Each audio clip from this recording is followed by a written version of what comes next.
कल्पना करंतु जणे अत्यंत सम्मानित गर्वित एवं कठोर शिक्षक जहांकु देखिले पिलामाने भयरे थरुथिले हठात दिने रास्तारे भयंकर कास रोगरे पीड़ित होई रिक्शा टाणुछंती। शुणिले आश्चर्य लागुछि ना? एमती किपरि संभव हेला? नमस्कार, आजिर एही स्वतंत्र विश्लेषण को आपणमानकु स्वागत। आज आमे अखिल मोहन पट्टनायकंकर सही चर्चित गल्प रूपनारायण साहार प्रतिटी सिक्रेट खोलिबा।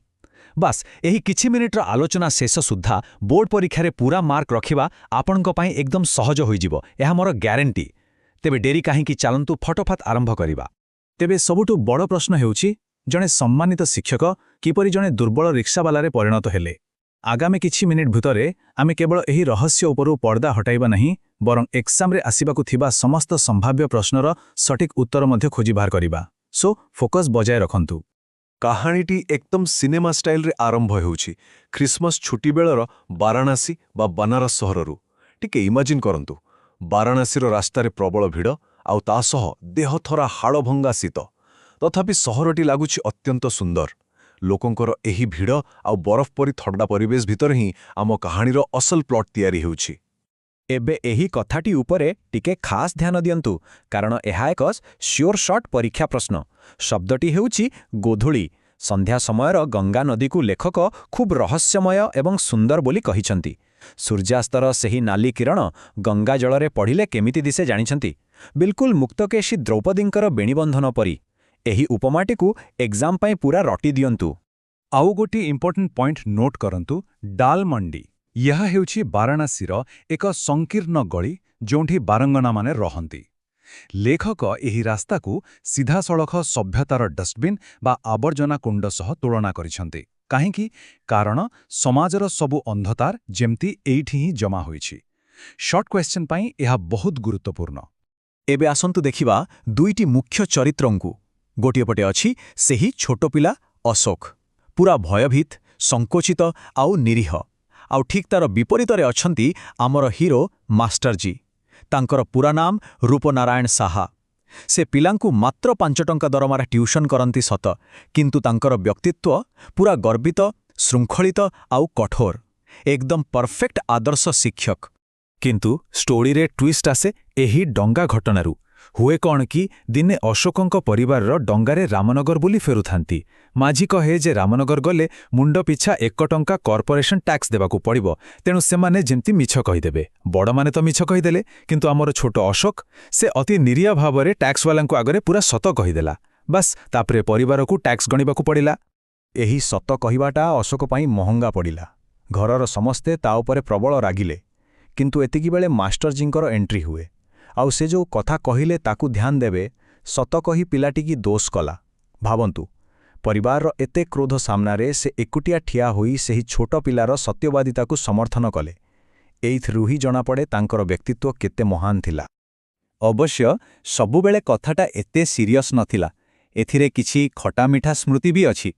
जेमिति कि अशोकर सांग मनुर दुष्टामी। से कौन करे जानिछंती? किरोसिन लंठन रे टिके पानी मिसे दिए, जहा फलरे लंठनर काच फाटी जाए। आउ मास्टरजी सेदिन आउ पढ़ाई पारंती नाही। आउ गोटिए मजालिया कथा हैला, मास्टरजींक पत्नी जहांकु पिलामाने श्रद्धारे माताजी डाकुथिले, तांको हाथ तियारी सेही स्वादिया हालुआ। एही छोट छोट कथागुड़ी कहीं गल्पकू जीवंत करि दिए। एबे आसंतु कहानी रे फास्ट फॉरवर्ड करी सीधा वर्तमान को आसीबा। बहुत वर्ष बीतीगलाणी। सेही छोट अशोक एबे आउ छोट नाही, से भारत सरकारंक शिक्षा विभागर जने बहुत बड़ अधिकारी। से पुणी थरे बनारस आसिछंती, आउ कैंटनमेंट रोड एवं सदर बजार गलिकंदीरे निजर सेही प्रिय ट्यूशन सार रूपनारायण साहंकु पागलंक परि खोजछंती। खोजु खोजु से रास्तारे जने अत्यंत दुर्बल कासुथिबा रिक्सावाला को अटकाई रूपनारायणंक ठिकणा पचारंती। आउ सेइठी जो सत सामना को आसे ताहा पूरा छाती थळाई दिए। से जराजीर्ण रिक्सावाला जनक आउ किहे नुहंती, से हेउचंती स्वयं गर्भित मास्टरजी। टिके चिंता करंतु तो एहा केमितिका परिस्थिति होइथिबो। कहानीर एही क्लाइमैक्स पाठकंकु संपूर्ण स्तब्ध करिदिए। तेबे एमिति अवस्था हेला केमिति? आसंतु एही टाइमलाइन को द्रुत गतिरे देखिबा। मास्टरजी थिले जणे प्राथमिक शिक्षक। दरमा बढ़ाइबा दाबीरे से एक शिक्षक धर्मघटर नेतृत्व नैथिले। बास सरकार तांकु राष्ट्रविरोधी आख्या देई सीधा जेल पठाइदेले। जेलरू फेरिबा बेलुकु पैसा अभावरू बिना चिकित्सारे तांको पत्नींकर मृत्यु होई सारिथिला। ପରିବାର ଚଳାଇବା ପାଇଁ ଶେଷରେ ସେହି ଗର୍ବିତ ଶିକ୍ଷକଙ୍କୁ ରିକ୍ସା ଟାଣିବାକୁ ପଡ଼ିଲା। ସାଙ୍ଗମାନେ, ଏହା ଖୁବ୍ ହୃଦୟ ବିଦାରକ। ଏକ୍ଜାମ୍ ପଏଣ୍ଟ ଅଫ୍ ଭ୍ୟୁରୁ ଏହି ୱାର୍ଡଟିକୁ ପୁରା ମାଇଣ୍ଡରେ ପ୍ରିଣ୍ଟ କରିଦିଅନ୍ତୁ। ପ୍ଲୁରିସି। ଏହା ଗୋଟିଏ ଭୟଙ୍କର ଫୁସ୍ଫୁସ୍ ରୋଗ। ମାଷ୍ଟରଜୀ ବର୍ତ୍ତମାନ ଏହି ରୋଗରେ ଆକ୍ରାନ୍ତ, ଯେଉଁଥିପାଇଁ ତାଙ୍କୁ ଏତେ ଜୋରରେ କାଶ ହେଉଛି ଯେମିତି ତାଙ୍କ ଛାତି ଫାଟିଯିବ। କିନ୍ତୁ ଦୁଃଖର କଥା, ଡାକ୍ତର ଦେଖାଇବା ପାଇଁ ତାଙ୍କ ପାଖରେ ଚିଲ୍ଲା ପଇସାଟିଏ ବି ନାହିଁ। ବର୍ତ୍ତମାନ ତାଙ୍କ ପରିବାର କଥା ଶୁଣିଲେ ଆପଣଙ୍କ ଆଖିରେ ଲୁହ ଆସିଯିବ। ମାଷ୍ଟରଜୀଙ୍କ ଦେହ ଖରାପ ଯୋଗୁଁ ତାଙ୍କର ମାତ୍ର 12 ବର୍ଷର କୁନି ପୁଅ ରାମଶରଣ ଏବେ ରିକ୍ସା ଟାଣିବା ଆରମ୍ଭ କଲାଣି। ଆଉ ଆମେ ଆଗରୁ ଶୁଣିଥିବା ସେଇ ହାଲୁଆ ବନାଉଥିବା ସ୍ନେହମୟୀ ମାତାଜୀ ଅର୍ଥାତ୍ ମାଷ୍ଟରଜୀଙ୍କ ମା, ଦୁଃଖ ଆଉ ଦାରିଦ୍ର୍ୟରେ ତାଙ୍କର ମାନସିକ ସନ୍ତୁଳନ ପୁରା ବିଗିଡ଼ି ଯାଇଛି ଆଉ ସେ ପାଗଳୀଙ୍କ ପରି ଅନ୍ଧାରରେ ବସି କିରୋସିନ ବିକ୍ରି କରୁଛନ୍ତି। ଏହି ପଏଣ୍ଟଟି ପ୍ରକୃତରେ ଚିନ୍ତାଜନକ। ଗୋଟିଏ ପଟେ ଆମେ ଦେଖୁଛୁ ଅଶୋକଙ୍କର ବିପୁଳ କ୍ଷମତା ଆଉ ଅସମ୍ଭବ ଆତ୍ମଗ୍ଲାନି। ଶିକ୍ଷା ବିଭାଗର ଏତେ ବଡ଼ ଅଫିସର ହୋଇ ମଧ୍ୟ ନିଜ ଗୁରୁଙ୍କର ଏମିତି ଦୁର୍ଦ୍ଦଶା ଦେଖି ସେ ନିଜକୁ ଜଣେ ହତ୍ୟାକାରୀ ବୋଲି ଭାବୁଛନ୍ତି। ଅନ୍ୟପଟେ ଏହା ଆମ ସମାଜର ଚରମ ବିଫଳତାକୁ ଦର୍ଶାଉଛି। ଯେଉଁ ପ୍ରାଥମିକ ଶିକ୍ଷକମାନେ ଏ ଜାତିର ମୂଳଦୁଆ ପକାନ୍ତି, ସମାଜ ସେମାନଙ୍କୁ କିଭଳି ନିର୍ଦ୍ଦୟ ଭାବରେ ଅବହେଳା କରି ରାସ୍ତାକୁ ଠେଳି ଦେଇଛି, ଏହା ତାହାର ଏକ ଜ୍ୱଳନ୍ତ ଉଦାହରଣ। ଆଉ ଗଳ୍ପରେ ଏହି ଲାଇନ୍ଟି ସବୁଠୁ ଶକ୍ତିଶାଳୀ। ଯେଉଁମାନେ ସମାଜ ଗଠନ କରନ୍ତି, ସମାଜ ଦ୍ୱାରା ପେଶୀ ହୋଇଯିବା କ'ଣ ସେମାନଙ୍କର ନିୟତି? ଏହି ଗୋଟିଏ ବାକ୍ୟ ପୁରା କାହାଣୀର ଓଜନ ବହନ କରୁଛି। ଲେଖକ ଆମ ଶିକ୍ଷା ବ୍ୟବସ୍ଥାକୁ ଗୋଟିଏ ବିରାଟ ବଡ଼ ଶକ୍ତ ଚାପୁଡ଼ା ମାରିଛନ୍ତି ଆଉ ଆମ ସମସ୍ତଙ୍କୁ ଭାବିବାକୁ ବାଧ୍ୟ କରିଛନ୍ତି। ପ୍ରକୃତରେ ଏହାଠୁରୁ ବଡ଼ ଟ୍ରାଜେଡି ଆଉ କ'ଣ ହୋଇପାରେ?